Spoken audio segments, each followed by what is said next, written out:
Hey guys, this is Chris Mustache and I'm coming at you with another review. This one is for Dororo Season 1.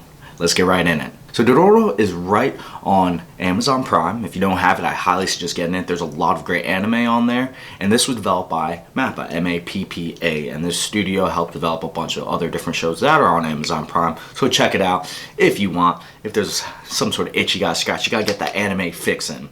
So before I go into the review, I'm gonna give you a quick overview of the story, and I'm going to let you guys know there are no spoilers in this. I'm going to make sure it's free of it, and I'm just going to give you my thoughts on it so you can see whether or not this is something that will pique your interest.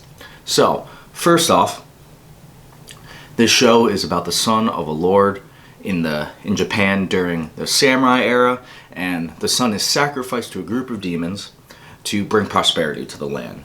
When the son survives the sacrifice, he loses a bunch of limbs, and then he goes on an adventure to get his limbs back by fighting demons. Along the way, he meets Dororo, and the two of them together, they explore different parts of Japan to fight demons, and also more importantly, tell this great story that has a lot of heart, philosophy, and action.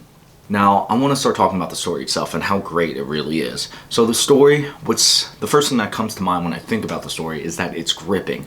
Every single episode I watch, I want to watch the next one. It was really that strong every single time. There was always a main conflict that Hiroki, who is the main character, has to fight. We're always reminded about his goal in every episode, that he wants to get his body back. And while I watch him struggle and go through all these pains, I felt like I was there beside him, cheering him on, wanting him to keep fighting, to keep going on, to keep moving forward, to get that ultimate goal.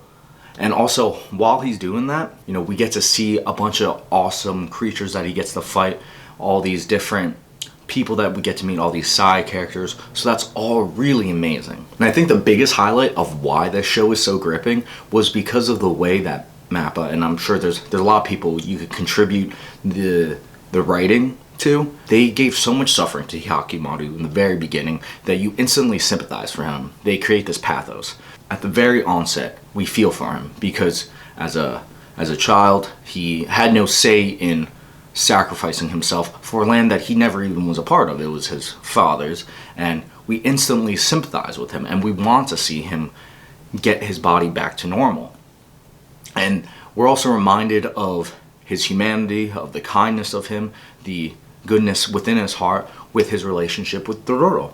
So having that balance between him constantly fighting, constantly trying to get what he desires, with the reason he keeps fighting, the reason he keeps going forward in Dororo, makes this great balance between this gritty, action-packed anime as well as something that is striving to unravel the truth, unravel something that's universal amongst humanity. And that's what I think the show did really well, was really making him sympathetic from the onset, so every episode afterwards you want to see him succeed. And that's really the key to a great story, is that character development, because we see this arc within him while you watch the show. You'll see that at the very beginning he's a little bit different, and then he grows and changes, ebbs and flows, really faces challenges, and nothing comes to him easy. And I think that's what also is the other big part of the show. It's not that he, as soon as he sets a goal out, he gets it, he has to fight for it. It's not like anything's given to him. He has a lot of struggle, a lot of internal struggle,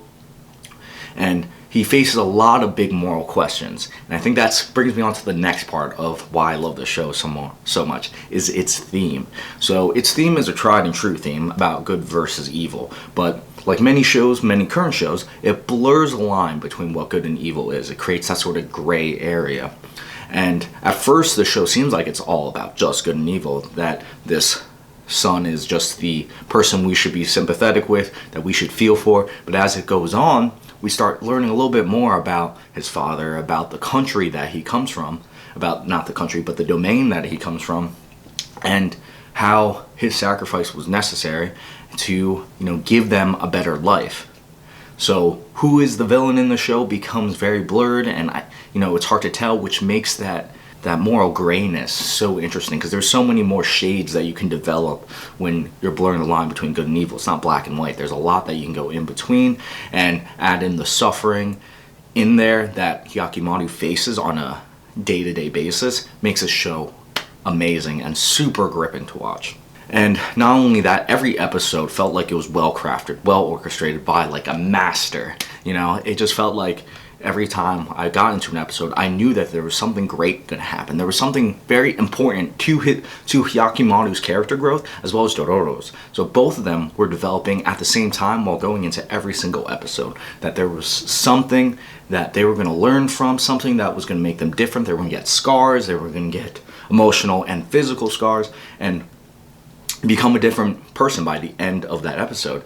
And I think that's what's really great about fiction, is that it is supposed to represent our regular human nature in a confined, amount of time, but doing it well takes obviously a lot of skill. And what was great about the show, that they did that with skill. It didn't feel like they were just pandering to me. They just handed Hyakimaru his success in this episode. Say he has to fight for it. Both him and Dororo's backstories are so engaging. So Dororo, I won't go too much into it because it'll be a nice surprise when you actually do watch the show, what she had to go through to get where when these two meet. You have every character that's so rich and so vibrant, it feels like the show just breathes, it's just alive. So that's some of the greatest parts about the story and the writing in general. But the one critique I have about the writing is the dialogue. And this is a problem with a lot of different types of anime that I find with a lot of them,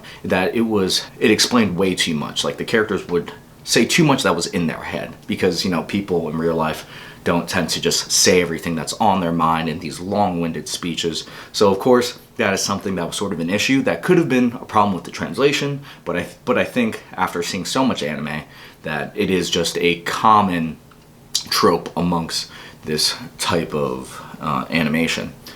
Next thing is, what I also didn't really like was that sometimes the characters would just say stuff that would serve what the writers wanted. So they wanted to propel the story forward in a certain way. They had the characters just say it so they could get there. It didn't feel as organic as the stories themselves lend themselves to be, because the characters and their backstories were so interesting and felt so full and so human that it felt like I was being cheated when they give other characters just what was Hyakimaru thinking, or what was Dororo thinking. So that kind of stuff I wasn't a big fan of, and sort of put a little bit of bad taste in my mouth. But besides that, the whole story itself was very interesting. Even within each small episode there was a different theme tackled, which was even better, because they added this richness to this anime that I don't see too often. So, for example, there is this really notable line, and I won't spoil the episode, but this one character says, "A life is a life," and he was referring to cockroaches. So he thought, in his perspective, that a cockroach's life is just as valuable as a human's life, and he thinks life itself is just valuable.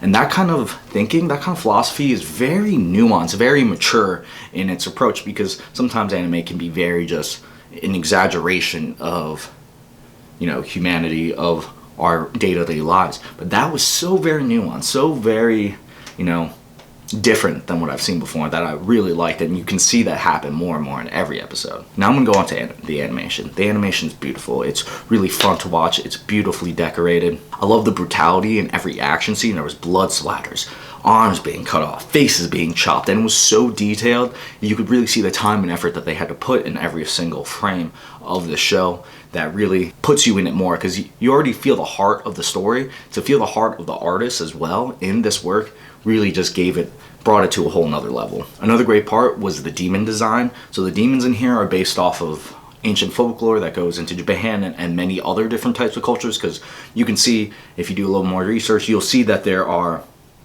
parallels between folklore. There's always something involving a lion, half this, and it's always a mix of animals. So some of these demons are based off of that.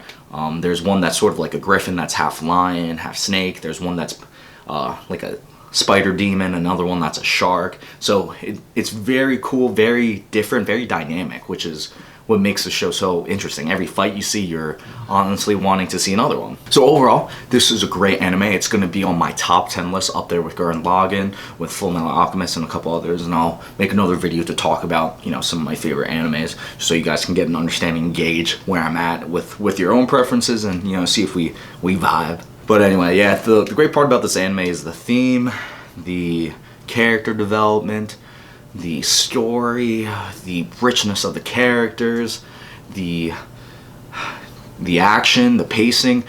The story itself is so amazing. I mean, again, like I said, there's a little bit of problems with the dialogue, but I give this a solid 9 out of 10, and only gets a 9 out of 10 because of that dialogue. That's something that, you know, is a barrier that is in a lot of anime, is that they're not as subtle as maybe other types of prose or other types of fiction is. But you know what, still 9 out of 10. Great show, I highly recommend. And if you haven't watched it, watch it now. Go on Amazon Prime, get that Amazon Prime, because Amazon Prime comes with a lot of cool stuff actually. I mean, you could also buy, you know, lots of toilet paper, especially in these times if you need them. So yeah, that's my review, and I'll see you guys next time.